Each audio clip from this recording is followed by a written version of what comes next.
Welcome to In Depth. Many years ago in a newsroom far, far away, I met and worked with a young man who had a great impact on my craft as a journalist. I was green, learning the ropes. In some ways, he was kind of like a big brother. He wrote for his college newspaper. He penned obituaries and wrote features for the Sunday Courier and Press. He was a radio newscaster. Then came television. For more than 41 years, he was at the evening anchor desk at WFIE. To say he was and is an icon is certainly an understatement. He was a competitor, a mentor, but above all, he was then and still my friend. I'm very happy tonight to share this table with David James. And David, welcome. Well, I am humbled by that intro. You gave a humbling intro for me on your radio broadcast. That's right. I'm going to plug the radio program right off the bat. There you go. Well, that leads to my first question. Yeah. Retirement is a word that more and more people are not using. Now, when it first came out that you were leaving the anchor desk, the word retirement was used, but that's not really true in your case. Well, the first year, I guess I was retired because my mom was ill and I spent a lot of time with her, and she passed away, and then I felt like I needed to be doing something, and this opportunity came about at WNIN to do some radio work, and I had done radio at WGBF many moons ago before I got into television, and so I started learning the radio business all over again, and that developed into this interview program called 2 Main Street. In fact, Brad Byrd is my guest on 2 Main Street this week at noon on Thursday and Saturday at 11. We did this interview a few months ago.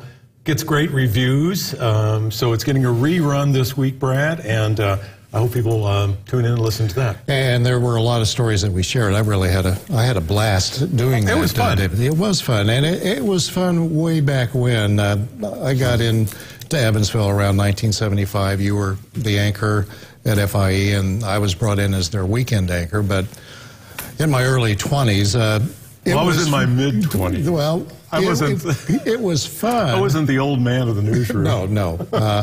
But it was fun. Is it still the same, though, today, as far as just from your heart? Well, I think you're the one that I should ask that question to, because you're still in it.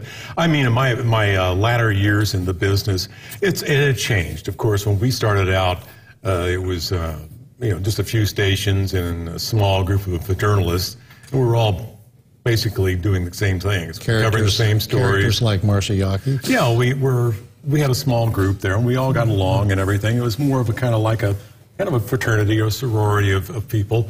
And now it's everybody is just doing so many newscasts.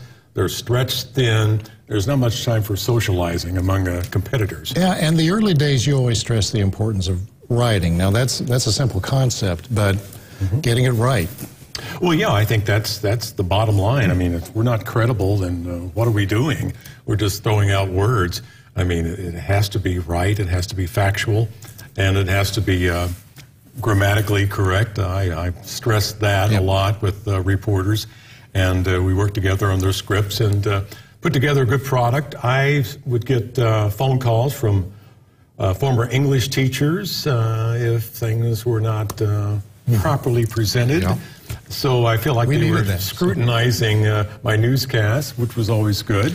And there was an event, I mean, we reported on all types of stories, but there was one event, I think, that changed everyone at an early stage of our careers. That's right. Of course, the University of Evansville plane crash, the anniversary just a few days ago. Right. That was a major story, a national story. We all were involved in covering that, and I think we talked earlier, it was the first probably wall-to-wall news event that either one of us covered.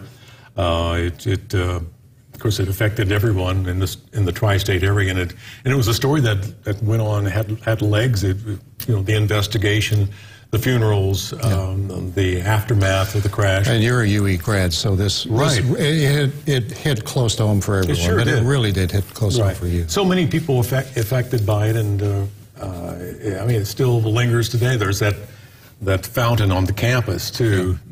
That's there as a reminder. So that was the big story in probably both our careers. And I was assigned to be at the community center that night. It was the temporary morgue for the victims, and the next morning I was up on Ward Road looking down at that crash, and that is an image that I will never forget, and it was almost like it was a stage, the way the generator lights were set up. But I think a lot of us really grew up, and with that being said, what is the future, do you think, really holding for young journalists? What would you advise young journalists right now? Well, I think the importance, I know this is so cliche, a liberal arts education, some history, a lot of history, political science, civics, learn what's going on in the world, to have that background and that perspective on what's going on. I think that's very important. And of course, good writing, of course, and you have to be a good storyteller and good listener. And not be afraid to admit that, hey, I don't know. What is the answer to that? When you interview somebody, I don't really understand that concept. Could you explain it to me? Try to get, I always say there's more than two sides to every story. There's about 4 or 5. Absolutely. So go after all that, and don't take the first thing you hear as fact. Investigate. You like to quote, I know, Edward R. Murrow. I have a couple myself because I often quote him too. One of my favorites, your voice amplified to the degree where it reaches from one end of the country to the other does not confer upon you greater wisdom than when your voice reached only from one end of the bar to the other. And I always think about social media because we see so many opinions and so forth, and interpretations of what is news and what is not news. Yes, I think you're correct. Yeah, the social media thing is just, boy, it's a monster. It really is. The Twitter feed is going, 24/7. You check that thing and you say, oh my gosh, there's a big story there. And then, 2 minutes later, there's nothing going on. And it's just, people read things into stories, and it just, I don't know, it's frightening how that gets out. Well, David, I know this is not as long as 2 Main Street. I'm getting a familiar sound in my ear. I'm getting the rap, and we know what that's all about. But I want to thank you for being here tonight, and thanks for keeping up the fight for good, solid journalism. And again, if you want to kind of expand on what we're talking about, 2 Main Street on WNIN 88.3 this Thursday.